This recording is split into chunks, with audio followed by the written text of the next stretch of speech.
প্রথম প্রথম যখন হরিহর কাশী হইতে আসিল, তখন সকলে বলিত তাহার ভবিষ্যৎ বড় উজ্জ্বল। এ অঞ্চলে ওরকম বিদ্যা শিখিয়া কেহ আসে নাই। তাহার বিদ্যার সুখ্যাতি সকলের মুখে ছিল। সকলেই বলিত সে এইবার একটা কিছু করিবে। সর্বজয়াও ভাবিত শীঘ্রই তাহারা তাহার স্বামীকে ডাকাইয়া একটা ভালো চাকুরি দিবে। কাহারা চাকুরি দেয় সে সম্বন্ধে তাহার ধারণা ছিল কুয়াশাচ্ছন্ন সমুদ্রবক্ষের মতো অস্পষ্ট। কিন্তু মাসের পর মাস, বৎসরের পর বৎসর কাটিয়া বহুকাল চলিয়া গেল। অর্ধরাত্রির মাথায় কোনো জরির পোশাক পরা ঘোড়সওয়ার সভাপণ্ডিত পদের নিয়োগপত্র লইয়া ছুটিয়া আসিল না, বা আরব্য উপন্যাসের দৈত্য কোনো মণিখচিত মায়াপ্রাসাদ আকাশ বাহিয়া উড়াইয়া আনিয়া তাহাদের ভাঙা ঘরে বসাইয়া দিয়া গেল না। বরং সে ঘরের পোকা কাটা কবাট দিন দিন আরও জীর্ণ হইতে চলিল, কড়িকাঠ আরও ঝুলিয়া পড়িতে চাহিল। আগে যাওবা ছিল, তাও আর সব থাকিতেছে না। তবু সে একেবারে আশা ছাড়ে নাই। হরিহরও বিদেশ হইতে আসিয়া প্রতিবারই একটা না একটা আশার কথা এমনভাবে বলে যেন সব ঠিক, অল্পমাত্র বিলম্ব আছে, অবস্থা ফিরিল বলিয়াই। কিন্তু হয় কই? জীবন বড় মধুময় শুধু এই জন্যই যে এই মাধুর্যের অনেকটাই স্বপ্ন ও কল্পনা দিয়া পড়া। হোক না স্বপ্ন মিথ্যা, কল্পনা বাস্তবতার লেশ শূন্য, নাই বা থাকিল সবসময় তাহাদের পেছনে সার্থকতা। তাহারাই যে জীবনের শ্রেষ্ঠ সম্পদ। তাহারা আসুক, জীবনের অক্ষয় হোক, তাহাদের আসন তুচ্ছ সার্থকতা, তুচ্ছ লাভ। হরিহর বাড়ি হইতে গিয়াছে প্রায় 2-3 মাস। টাকা কড়ি খরচপত্র অনেক দিন পাঠায় নাই। দুর্গা অসুখে ভুগিতেছে একটু বেশি। খায় দায় অসুখ হয়, 2 দিন একটু ভালো থাকে, হঠাৎ একদিন আবার হয়। সর্বজয়া মেয়ের বিবাহের জন্য স্বামীকে প্রায়ই তাগাদা দেয়। স্বামীকে দিয়া 2-3 খানা পত্র নরেন্দ্রের পিতা রাজ্যেশ্বরবাবু নিকট লিখিয়াছে। সেদিকের আশাও সে এখনো ছাড়ে নাই। হরিহর বলে, তুমি কি খেপলে নাকি? ও সকল বড়লোকের কাণ্ড। রাজ্যেশ্বর কাকা কি আর আমাদের বুঝবেন? তবুও সর্বজয়া ছাড়ে না, বলে, লেখো না আর একখানা, লিখেই দেখো না। নীরেন তো পছন্দই করে গিয়েছেন। 2-1 মাস চলিয়া যায়, বিশেষ কোনো উত্তর আসে না। আবার সে স্বামীকে পত্র লিখিবার তাগাদা দিতে শুরু করে। এবার হরিহর যখন বিদেশে যায় তখন বলিয়া গিয়াছে এইবার সে এখান হইতে উঠিয়া অন্যত্র বাস করিবার একটা কিছু ঠিক করিয়া আসিবেই। পাড়ার একপাশে নিকোনো পুছানো ছোট্ট খড়ের ঘর 2-3 খানা, গোয়ালে হিষ্টপুষ্ট দুগ্ধবতী গাভী বাঁধা, মাচা ভরা বিচালি, গোলা ভরা ধান, মাঠের ধারের মটর ক্ষেতের তাজা সবুজ গন্ধ খোলা হাওয়ায় উঠান দিয়া বহিয়া যায়। পাখি ডাকে, নীলকণ্ঠ, বাবুই, শ্যামা। অপু সকালে উঠিয়া বড় মাটির ভাঁড়ে দোয়া 1 পাত্র সফেন কালো গাইয়ের দুধের সঙ্গে গরম মুড়ির ফলার খাইতে বসে। দুর্গা ম্যালেরিয়ায় ভোগে না, সকলেই জানে, সকলেই খাতির করে। আসিয়া পায়ে ধুলো লয়, গরিব বলিয়া কেহ তুচ্ছতাচ্ছিল্য করে না। শুধুই স্বপ্ন দেখে, দিন নাই রাত নাই, সর্বজয়া শুধুই স্বপ্ন দেখে। তাহার মনে হয় এতকাল পরে সত্য সত্যই একটা কিছু লাগিয়া যাইবে। মনের মধ্যে কে যেন বলে, কেন এতদিন হয় নাই, কেন এতকাল পরে? সেই ছেলেবেলার দিনে জামতলায় সজনে তলায় ঘুরিবার সময় হইতে সেজুতির আলপনা আঁকা মন্ত্রের সঙ্গে এ সাজ যে তাহার মনে জড়াইয়া আছে। লক্ষ্মীর আলতা পরা পায়ের দাগ আঁকা আঙিনায় শ্বশুরবাড়ির ঘর সংসার পাতাইবে। এরকম ভাঙা পুরানো কোঠা বাঁশবন কে চাহিয়াছিল? দুর্গা একটা ছোট্ট মানকচু কোথা হইতে জোগাড় করিয়া আনিয়া রান্নাঘরে ধর্না দিয়া বসিয়া থাকে।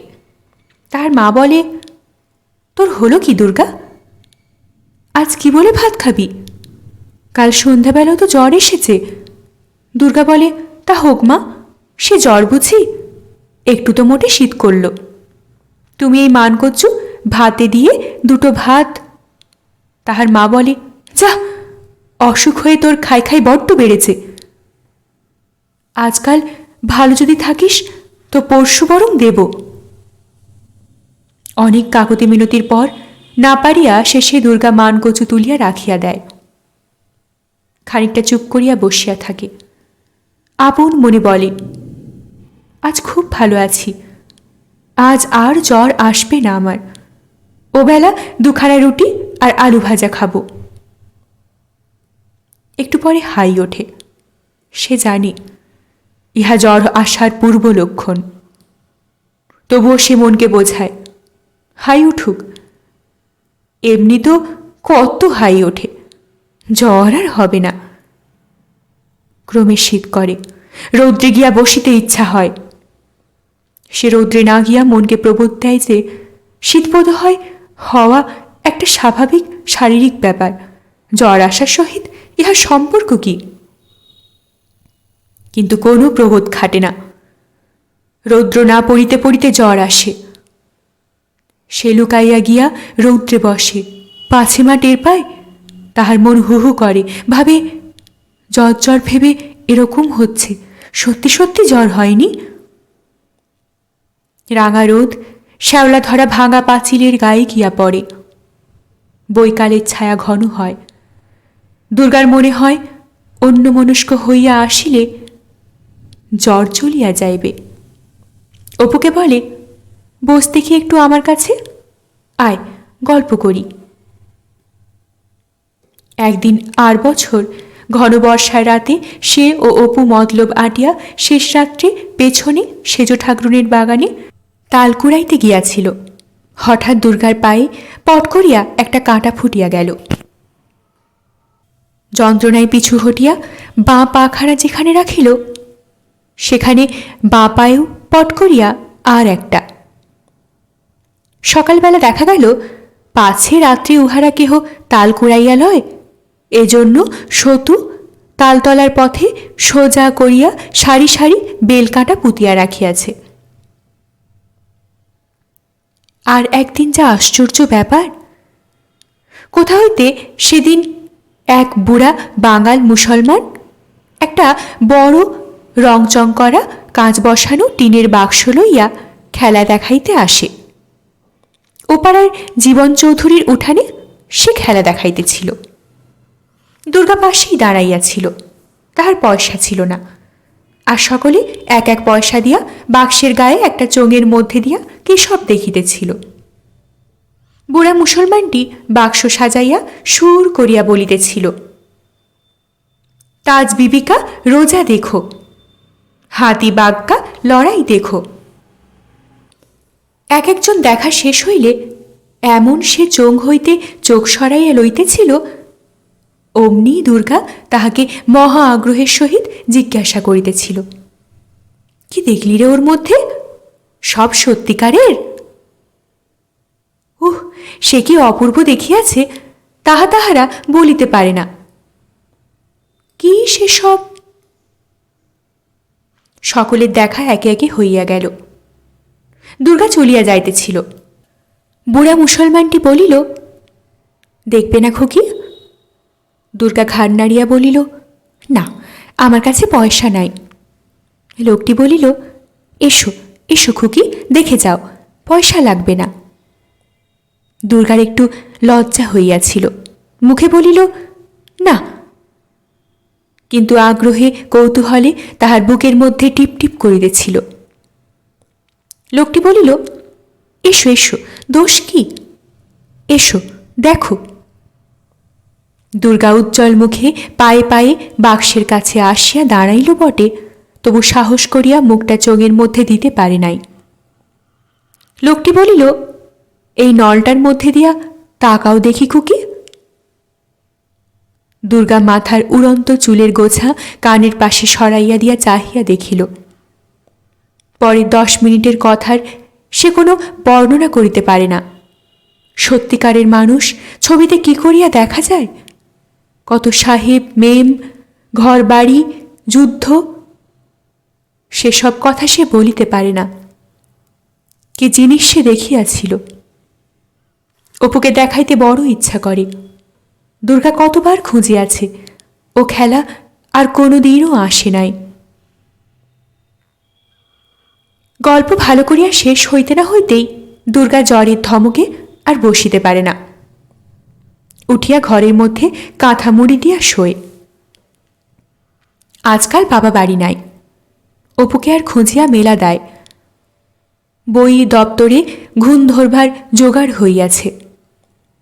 সকালবেলা সেই যে এক পুটুলি করি লইয়া বাহির হয়, আর ফেরে একেবারে দুপুর ঘুরিয়া গেলে খাইবার সময়।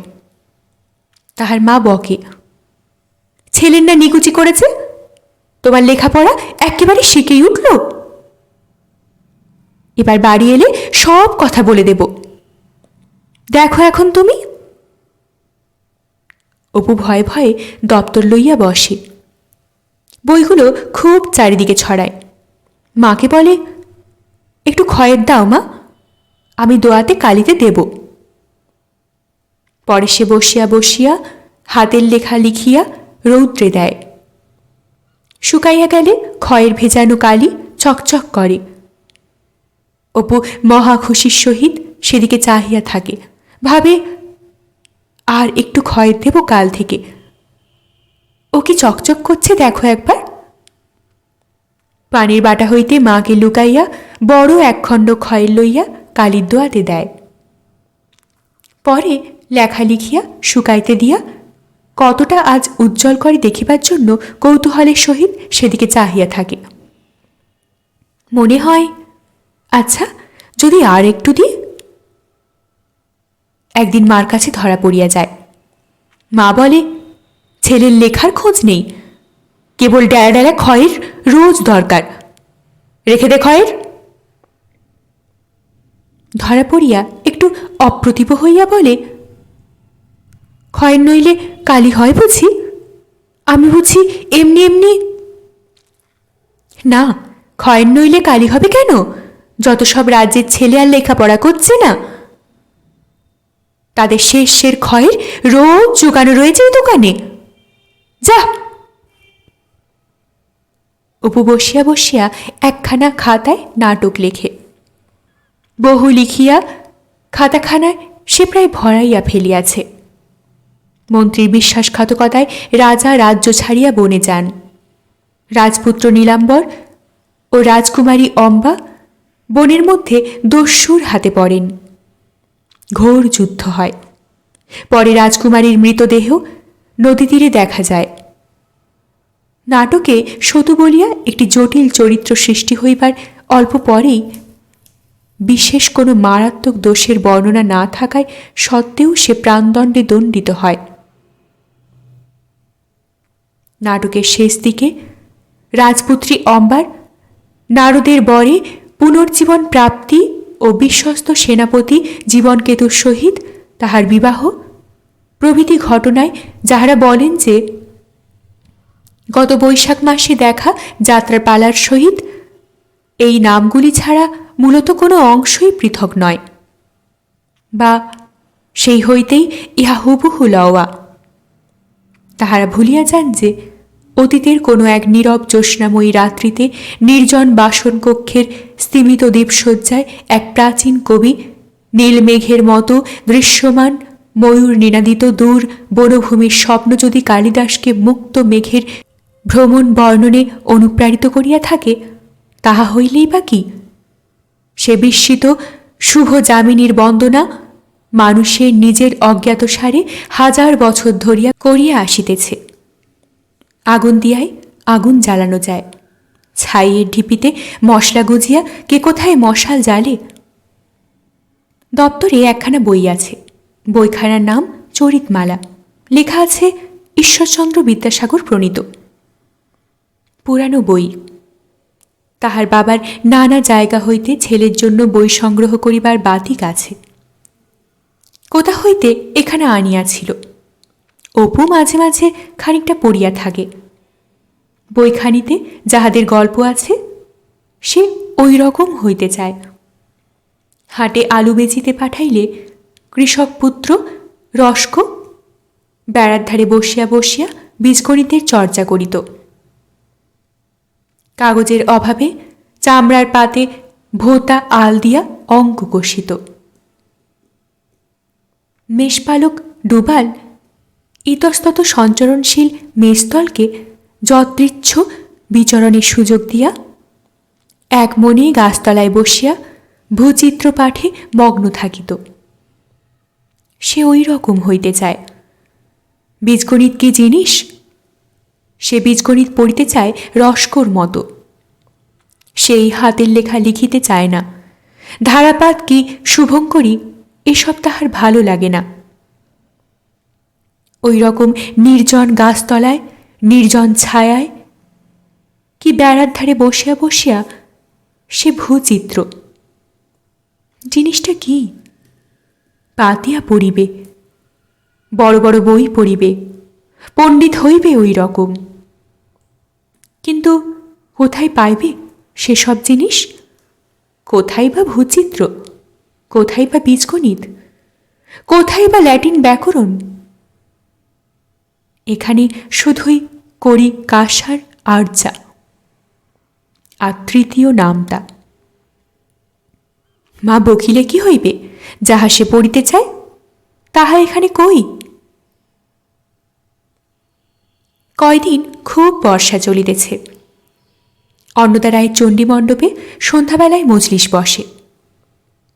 সেদিন সেখানে নীলকণ্ঠীর ভুয়ো গল্প হইতে শুরু করিয়া পুরীর কোন মন্দিরের মাথায় 5 মণ ভারী চুম্বক পাথর বসানো আছে তাহার আকর্ষণের ফলে নিকটবর্তী সমুদ্রগামী জাহাজ প্রায়ই পথভ্রষ্ট হইয়া আসিয়া তীরবর্তী মগ্ন শৈলে লাগিয়া ভাঙিয়া যায় প্রভৃতি। আরব উপন্যাসের গল্পের মতো নানা আজগুবি কাহিনীর বর্ণনা চলিতেছিল। শ্রোতাদের কাহারও উঠিবার ইচ্ছা ছিল না। এরকম আজগুবি গল্প ছাড়িয়া কাহারও বাড়ি যাইতে মন সরিতেছিল না। ভূগোল হইতে শীঘ্রই গল্পের ধারা আসিয়া জ্যোতিষে পৌঁছিল। দীনু চৌধুরী বলিতেছিলেন, ভৃগু সংহিতার মতো অমন বই তো আর নেই। তুমি যাও, শুধু জন্মরাশিটা গিয়ে দিয়ে দাও। তোমার বাবার নাম, কোন কুলে জন্ম, ভূত ভবিষ্যৎ সব বলে দেবে। তুমি মিলিয়ে নাও। গৃহ ও রাশিচক্রের যত রকম হয় তা সব দেওয়া আছে কি না? মায় তোমার পূর্বজন্ম পর্যন্ত। সকলে সাগ্রহে শুনিতেছিলেন, কিন্তু রামময় হঠাৎ বাহিরের দিকে চাহিয়া বলিলেন, না, ওঠা যাক, এরপর যাওয়া যাবে না। দেখছো না কাণ্ডখানা? একটা বড় ঝটকা টটকা না হলে বাঁচি। গতিক বড় খারাপ।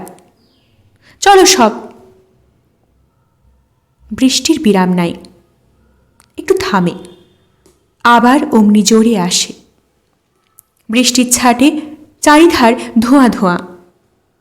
হরিহর মোট 5টা টাকা পাঠাইয়াছিল।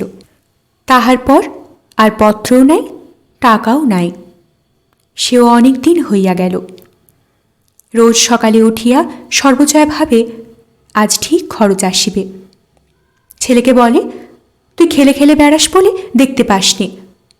ডাকবাক্সটার কাছে বসে থাকবি, পিয়ন যখন আসবে আর অমনি জিজ্ঞেস করবি। অপু বলে, বাহ, আমি বুঝি বসে থাকি নে? কালও তো এলো পুটিদের চিঠি, আমাদের খবর কাগজ দিয়ে গেল। জিজ্ঞেস করে এসো দেখি পুটিকে, কাল তবে আমাদের খবরের কাগজ কি করে এলো? আমি থাকি নে বই কি?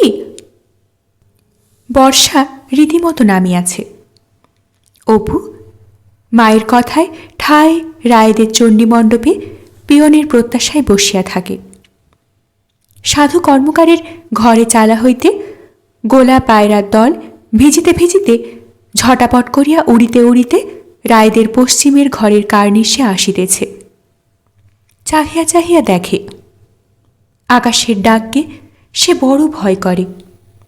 বিদ্যুৎ চমকাইলে মনে মনে ভাবে, দেবতা কিরকম নল পাচ্ছে দেখছ, এইবার ঠিক ডাকবে। পরে সে চোখ বুঝিয়া কানে আঙ্গুল দিয়া থাকে। বাড়ি ফিরিয়া দেখে মা ও দিদি সারা বিকাল ভিজিতে ভিজিতে রাশিকৃত কচুর শাক তুলিয়া রান্নাঘরের দাওয়ায় জড়ো করিয়াছে। অপু বলে, কোত্থেকে আনলে মা? কত। দুর্গা হাসিয়া বলে, কত? তোমার তো বসে বসে বড় সুবিধে, ওই ওদের ডোবার জামতলা থেকে। এই এতটা, এক হাঁটু জল, যাও দেখি। সকালে ঘাটে গিয়া নাপিত বউয়ের সঙ্গে দেখা হয়। সর্বজয়া কাপড়ের ভিতর হইতে কাঁসার একখানা রেকাবি বাহির করিয়া বলে, এই দেখো জিনিসখানা, খুব ভালো, ভরণ না? কিছু না, ফুল কাঁসা। তুমি বলেছিলে, তাই যাই বলি নিয়ে। সে জিনিস নয়, এ আমার বিয়ের দান, এ জিনিস আর মেলে না। অনেক দরদস্তুরের পর নাপিত বউ নগদ একটি আদুলি আঁচল হইতে খুলিয়া দিয়া রেকাবিখানা কাপড়ের মধ্যে লুকাইয়া লয়। কাউকে যেন না প্রকাশ করে। সর্বজয়া এ অনুরোধ বার করে। দুই একদিনে ঘনীভূত বর্ষা নামিল। হু হু পুব হাওয়া, খানাডোবা সব থই থই করিতেছে। পথে ঘাটে এক হাঁটু জল। দিন রাত শোঁ শোঁ। বাঁশবনে ঝড় বাঁধে, বাঁশের মাথা মাটিতে লুটাইয়া পড়ে। আকাশের কোথাও ফাঁক নাই।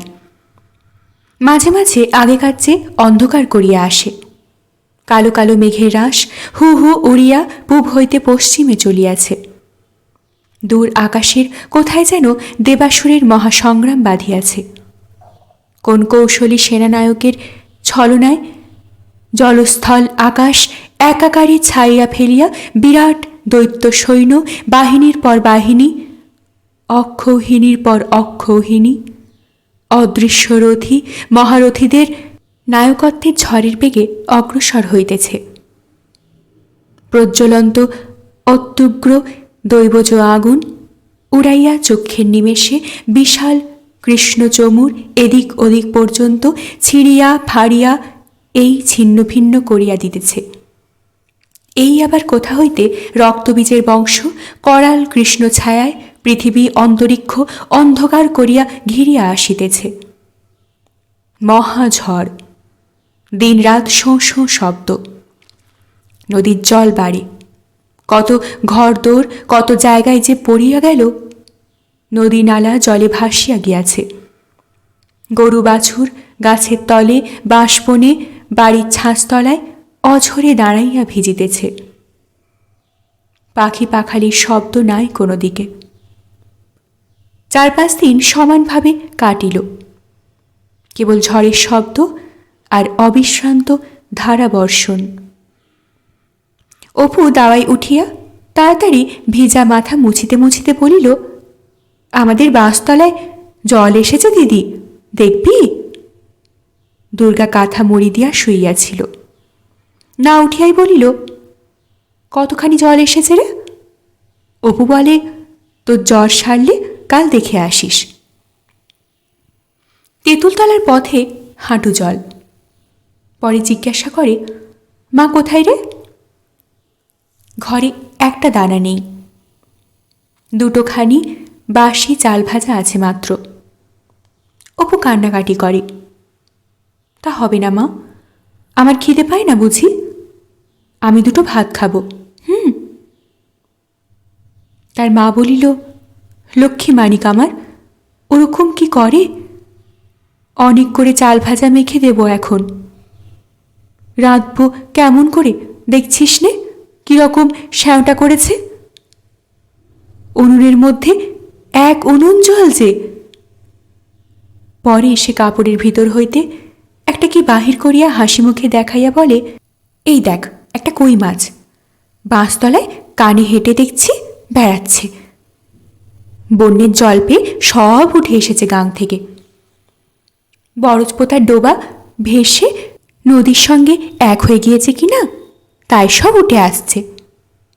দুর্গা কাঁথা ফেলিয়া ওঠে, অবাক হইয়া যায়, বলে, দেখি মা মাছটা। হ্যাঁ মা, কই মাছ বুঝি কানে হেঁটে বেড়ায়, আর আছে। অপু এখনই বৃষ্টি মাথায় ছুটিয়া যায় আর কি। অনেক কষ্টে তাহার মা তাহাকে থামায়। দুর্গা বলে, একটু জ্বর সারলে কাল সকালে চল অপু, তুই আর আমি বাঁশবাগান থেকে মাছ নিয়ে আসবো এখন। পরে সে অবাক হইয়া ভাবে, বাঁশবাগানে মাছ কি করে এলো? বাহ তো, মা কি ভালো করে খুঁজেছে। খুঁজলে আরও সেখানে আছে। দেখতে পেলাম নাকি কি রকম কই মাছ কানে হাঁটে। কাল সকালে দেখব, সকালে জ্বর সেরে যাবে। চারিদিকের বন বাগান ঘিরিয়া সন্ধ্যা নামে। সন্ধ্যার মেঘে ত্রয়োদশীর অন্ধকারে চারিদিক একাকার। দুর্গা যে বিছানা পাতিয়া শুইয়া আছে, তাহারই এক পাশে তাহার মা অপু বসে। সর্বজয়া ভাবে, আজ যদি এক্ষুনি একখানা পত্তর আসে নীরেন বাবাজির, কি জানি তা হতে পারে কি না পারে। নীরেন তো পছন্দই করে গিয়েছে, কি জানি কি হলো অদৃষ্টে। না, সে সব কি আর আমাদের অদৃষ্টে হবে। তুমিও যেমন, তাহলে আর ভাবনা ছিল কি। ওদিকে ভাই বোনের তুমুল তর্ক বাঁধিয়া যায়। অপু সরিয়া মায়ের কাছে ঘেঁষিয়া বসে। ঠান্ডা হাওয়ায় বেজায় শীত। হাসিয়া বলে, মা কি সেই শ্যামলঙ্কা বাটনা বাটে মাটিতে লোটায় কেশ?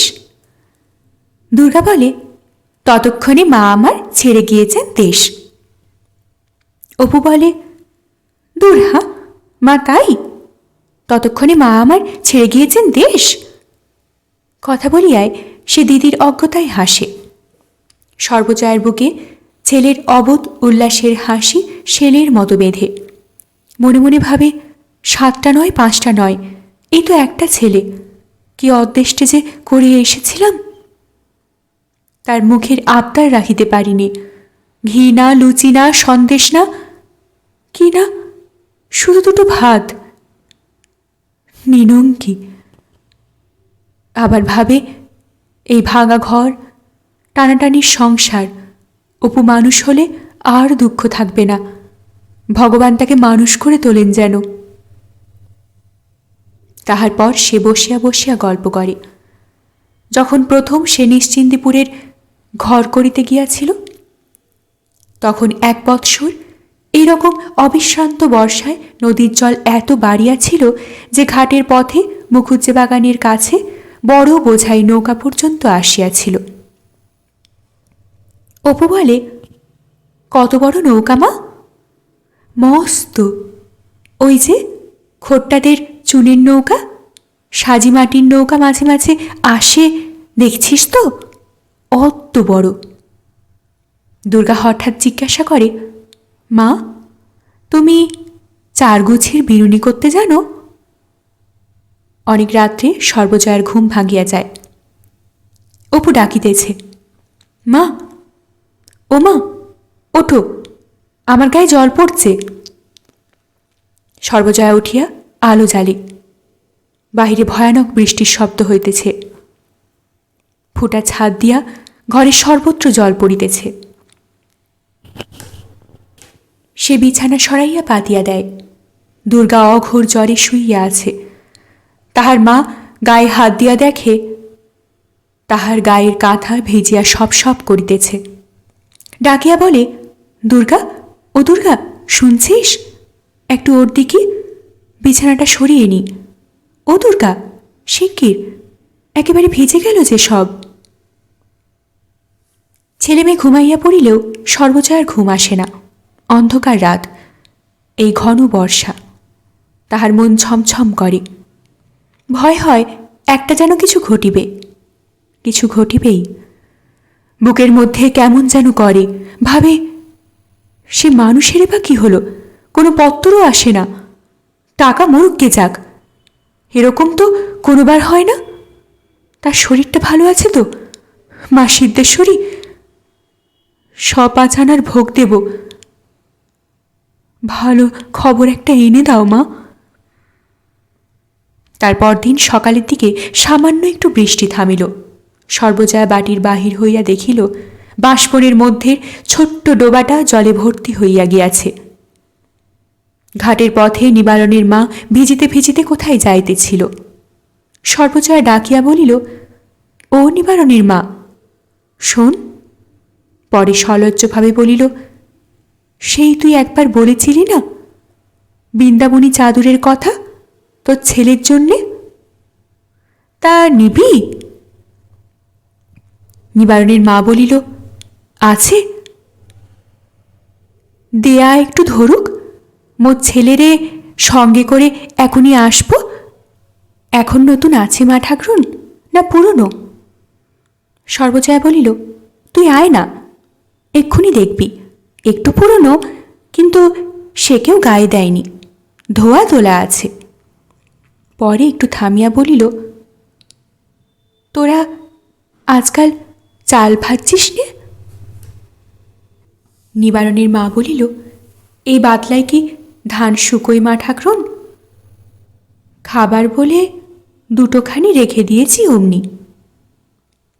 সর্বজয়া বলিল, এক কাজ কর না, তাই গিয়ে আমায় 1/2 কাঠা খানিক আজ দিয়ে যাবি? একটু সরিয়া আসিয়া মিনতির সুরে বলিল, বৃষ্টির জন্যে বাজার থেকে চাল আনবার লোক পাচ্ছি নে, টাকা নিয়ে নিয়ে বেড়াচ্ছি, তা কেউ যদি রাজি হয়, বড় মুশকিলে পড়েছি মা। নিবারণের মা শিকার হইয়া গেল, বলিল, আসব নিয়ে, কিন্তু সে ভেটেল ধানের চালির ভাত কি আপনারা খেতে পারবেন ঠাকরুন? বড্ড মোটা। নিম চাল সিদ্ধ দুর্গা আর খাইতে পারে না, তাহার অসুখ একভাবেই আছে, ঔষধ নাই, ডাক্তার নাই, বদনি নাই। বলে 1 পয়সার বিস্কুট আনিয়ে দেবে মা, নোনতা মুখে বেশ লাগে। সাবু তাই জোটে না, আর বিস্কুট। বৈকালবেলা হইতে আবার ভয়ানক বৃষ্টি নামিল। বৃষ্টির সঙ্গে ঝড়ও যেন বেশি করিয়া আসে। ঘোর বর্ষণ মুখর নির্জন, জলে থই থই, হু হু পুবে হাওয়া বওয়া, মেঘে অন্ধকারে একাকার ভাদ্র সন্ধ্যা। আবার সেই রকম কালো কালো পেঁজা তুলোর মতো মেঘ উড়িয়া চলিয়াছে। বৃষ্টির শব্দে কান পাতা যায় না। দরজা জানালা দিয়া ঠান্ডা হাওয়ার ঝাপটার সঙ্গে বৃষ্টির ঝাঁট হু হু করিয়া ঢোকে। ছেঁড়া থলে, ছেঁড়া ছেঁড়া কাপড় গোজা ভাঙা কবাটের আড়ালে সাধ্য কি যে ঝড়ের ভীম আক্রমণের মুখে দাঁড়ায়? বেশি রাত্রে সকলে ঘুমাইলে বেশি বৃষ্টি নামিল। সর্বজয়ার ঘুম আসে না, সে বিছানায় উঠিয়া বসে। বাহিরে শুধু একটানা হুস হুস জলের শব্দ। ক্রুদ্ধ দৈত্যের মতো গর্জমান একটানা শোঁ শোঁ গো গো রবে ঝড়ের দমকা বাড়িতে বহিয়াছে। জীর্ণ কোঠাখানা একবারে দমকায় যেন থরথর করিয়া কাঁপে। ভয়ে তাহার প্রাণ উড়িয়া যায়। গ্রামের একধারে বাঁশবনের মধ্যে ছোট্ট ছোট্ট ছেলেমেয়ে লইয়া নিঃসহায়। মনে মনে বলে, ঠাকুর, আমি মরি, তাতে ক্ষতি নেই, এদের কি করি? এই রাত্রিরে যাই বা কোথায়? মনে মনে বসিয়া বসিয়া ভাবে, আচ্ছা যদি কোঠা পড়ে, তবে দালানের দেওয়ালটা বোধ হয় আগে পড়বে। যেমন শব্দ হবে অমনি পাঞ্চালার দৌড় দিয়ে এদের টেনে বার করে নেব। সে যেন আর বসিয়া থাকিতে পারে না। কয়দিন সে ওল শাক কচু শাক সেদ্ধ করিয়া খাইয়া দিন কাটাইয়াছে। নিজে উপবাসের পর উপবাস দিয়া ছেলে মেয়েকে যাহা কিছু সামান্য খাদ্য ছিল খাওয়াইয়াছে। শরীর ভাবনায় অনাহারে দুর্বল, মাথার মধ্যে কেমন করে। ঝড়ের গো গো শব্দ, অনেক রাত্রি ঝড় বাড়িল। বাহিরে কি খটকা লাগিল, উপায়? একবার ঝড় একটা দমকা ভয় পাইয়া সে ঝড়ের গতি বুঝিবার জন্য সন্তর্পণে দালানের দুয়ার খুলিয়া ঘরের রোয়াকে মুখ বাড়াইল। বৃষ্টির ছাটে কাপড় চুল সব ভিজিয়া গেল। হু হু একটানা হাওয়ার শব্দে বৃষ্টি পতনের ঝড়ের শব্দ ঢাকিয়া গিয়াছে। বাহিরে কিছু দেখা যায় না। অন্ধকারে মেঘে, আকাশে, বাতাসে, গাছপালায় সব একাকার। ঝড় বৃষ্টির শব্দে আর কিছু শোনা যায় না। একটা হিংস্র, অন্ধকার ও ক্রূর ঝটিকাময়ী রজনীর আত্মা যেন প্রলয়দেবের দূতরূপে ভীম ভৈরব বেগে সৃষ্ট গ্রাস হইতে ছুটিয়া আসিতেছে। অন্ধকারে রাত্রে গাছপালায়, আকাশে, মাটিতে তাহার গতিবেগ বাঁধিয়া শব্দ উঠিতেছে, সুই সুই সুই। এই শব্দে প্রথমাংশের দিকে বিশ্বগ্রাসী দূতটা যেন পিছু হটিয়া বল সঞ্চয় করিতেছে এবং শেষের অংশটায় পৃথিবীর উচ্চ নীচ তাবৎ বায়ুস্তর আলোড়ন মন্থন করিয়া বায়ুস্তরে বিশাল তুফান তুলিয়া তাহার সমস্ত আসুরিকতার বলে সর্বজয়াদের জীর্ণ কোঠাটার পেছনে ধাক্কা দিতেছে। ইস, কোঠা দুলিয়া দুলিয়া উঠিতেছে, আর থাকে না। ইহার মধ্যে যেন কোনো অধীরতা, বিশৃঙ্খলতা, ভ্রম, শান্তি নাই, যেন দৃঢ় অভ্যস্ত প্রণালীবদ্ধ ভাবের কর্তব্য কার্য। বিশ্বটাকে নির্দিষ্ট সময়ের মধ্যে চূর্ণ করিয়া উড়াইয়া দেওয়ার ভার যে লইয়াছে, যুগে যুগে এরকম কত হাস্যমুখী সৃষ্টিকে ধ্বংস করিয়া অত্যন্ত আকাশের অন্ধকারে তারাবাজির মতো ছড়াইয়া দিয়া আসিয়াছে সে মহাশক্তিমান ধ্বংসদূত। এ তার অভ্যস্ত কার্য। এতে তার অধীরতা, উন্মত্ততা সাজে না। আতঙ্কে সর্বজয়া দৌড় বন্ধ করিয়া দিল। আচ্ছা, যদি এখন একটা কিছু ঘরে ঢোকে? মানুষ কি অন্য কোনো জানোয়ার? চারিদিকে ঘন বাঁশবন, জঙ্গল, লোকজনের বসতি নাই। মাগো, জলের ঝাঁটে ঘর ভাসিয়া যাইতেছে। হাত দিয়া দেখিল ঘুমন্ত অপুর গা জলে ভিজিয়া নেতা হইয়া যাইতেছে। সে কি করে? আর কত রাত আছে? সে বিছানা হাতড়াইয়া দেশলাই খুঁজিয়া কেরোসিনের ডিবাটা জ্বালে। ডাকে, অপু, ওর তো জল পড়ছে। অপু ঘুম চোখে জড়িত গলায় কি বলে বোঝা যায় না, আবার ডাকে, অপু শুনছিস? অপু, ওর দেখি। দুর্গাকে বলে, পাশ ফিরে শোতো দুর্গা, বড্ড জল পড়ছে, একটু সরে পাশ ফের দেখি। অপু উঠিয়া বসিয়া ঘুম চোখে চারিদিকে চায়, পরে আবার শুইয়া পড়ে। হরুম করিয়া বিষম একটা শব্দ হয়। সর্বজয়া তাড়াতাড়ি আবার দুয়ার খুলিয়া বাহিরের দিকে উকি মারিয়া দেখিল বাঁশবাগানের দিকটা ফাঁকা ফাঁকা দেখাইতেছে। রান্নাঘরের দেওয়াল পড়িয়া গিয়াছে। তাহার বুক কাঁপিয়া ওঠে। এইবার বুঝি পুরানো কোঠাটা? কে আছে? কাহাকে সে এখন ডাকে? মনে মনে বলে, হে ঠাকুর, আজকাল রাতটা কোনো রকমে কাটিয়ে দাও। হে ঠাকুর, ওদের মুখের দিকে তাকাও। তখন ভালো করিয়া ভোর হয় নাই। ঝড় থামিয়া গিয়াছে, কিন্তু বৃষ্টি তখনও অল্প অল্প পড়িতেছে। পাড়ার নীলমণি মুখুজ্জের স্ত্রী গোয়ালে গরুর অবস্থা দেখিতে আসিতেছেন। এমন সময় খিড়কি দোরে বারবার ধাক্কা শুনিয়া দোর খুলিয়া বিস্ময়ের সুরে বলে, নতুন বউ? সর্বজয়া ব্যস্তভাবে বলিল, নদি, একবার বড়ঠাকুরকে ডাকো দিকে, একবার শিগগির আমাদের বাড়িতে আসতে বলো। দুর্গা কেমন করছে? নীলমণি মুখুজ্জের স্ত্রী আশ্চর্য হইয়া বলিলেন, দুর্গা? কেন, কি হয়েছে দুর্গার? সর্বজয়া বলিল, কদিন থেকে তো জ্বর ছিল, হচ্ছে আবার যাচ্ছে, ম্যালেরিয়ার জ্বর। কাল সন্ধ্যে থেকে জ্বর বড্ড বেশি। তার ওপর কাল রাত্রে কিরকম কাণ্ড জানোই তো। একবার শিক্ষির বড় ঠাকুরকে। তাহার বিশ্বস্ত কেশ ও রাত জাগা রাঙা রাঙা চোখের কেমন দিশাহারা চাইনি দেখিয়া নীলমণি মুখুজ্জের স্ত্রী বলিলেন, ভয় কি বউ, দাঁড়াও, আমি এক্ষুনি ডেকে দিচ্ছি। চলো, আমিও যাচ্ছি। কাল আবার রাত্রিরে গোয়ালের চালখানা পুড়ে গেল। বাবা, কাল রাত্রিরের মতো কাণ্ড আমি কখনো দেখিনি। শেষ রাত্রে সব উঠে গরু টরু সরিয়ে রেখে আবার শুয়েছি কিনা। দাঁড়াও, আমি ডাকি। একটু পরে নীলমণি মুখুজ্জে, তাহার বড় ছেলে ফণি, স্ত্রী ও 2 মেয়ে সকলে অপুদের বাড়িতে আসিলেন। রাত্রের অন্ধকারে সেই দৈত্যটা যেন সারা গ্রামখানা দলিত পিষ্ট মথিত করিয়া দিয়া আকাশপথে অন্তর্হিত হইয়াছে। ভাঙা গাছের ডাল পাতা, চালের খড়, কাঁচা বাঁশ পাতা, বাঁশের কঞ্চিতে পথ ঢাকিয়া গিয়াছে। ঝড়ের বাঁশ নুইয়া পথ আটকাইয়া রহিয়াছে। ফণি বলিল, দেখছেন বাবা কাণ্ডখানা?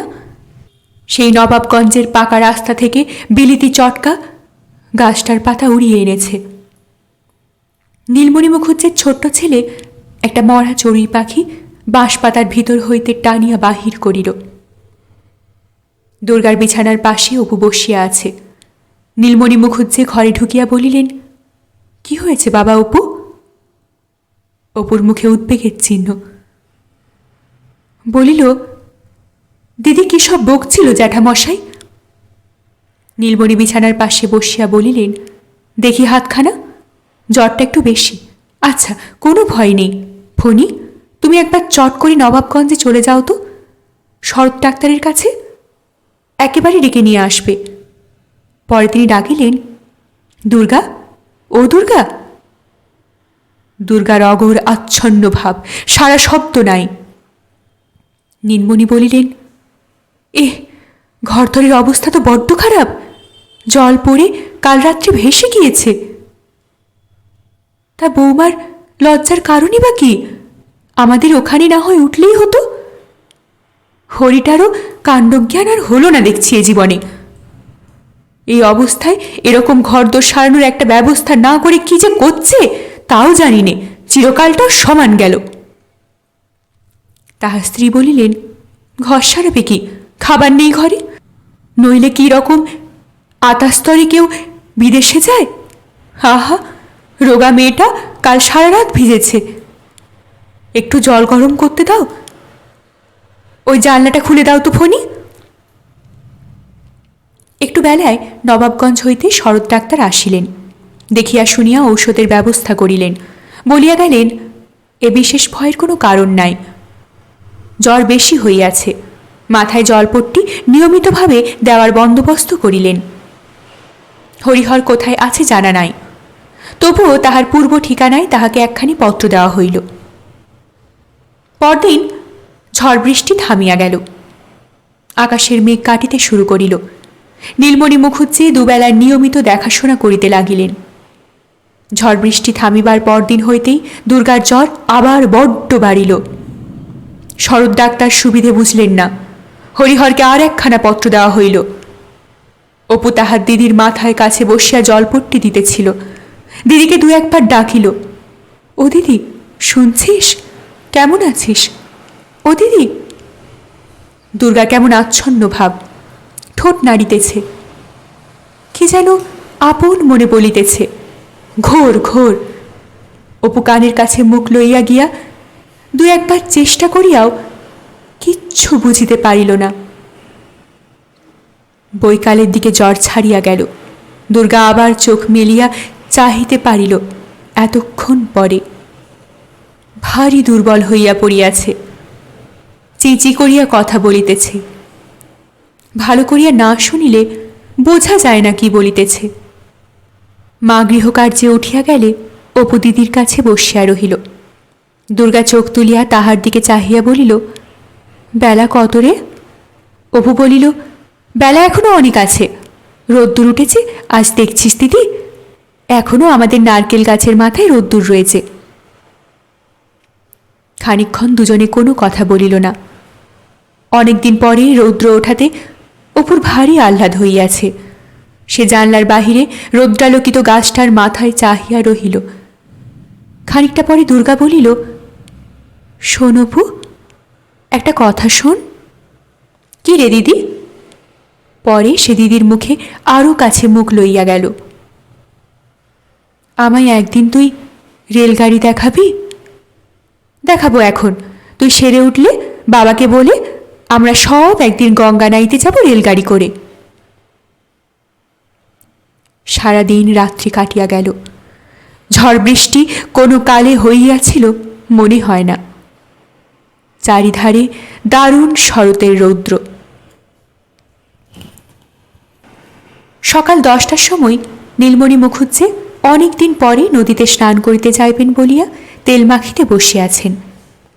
তাহার স্ত্রী উত্তেজিত সুরে তার কানে গেল, ওগো এসো তো একবার, এদিকে শিগগির।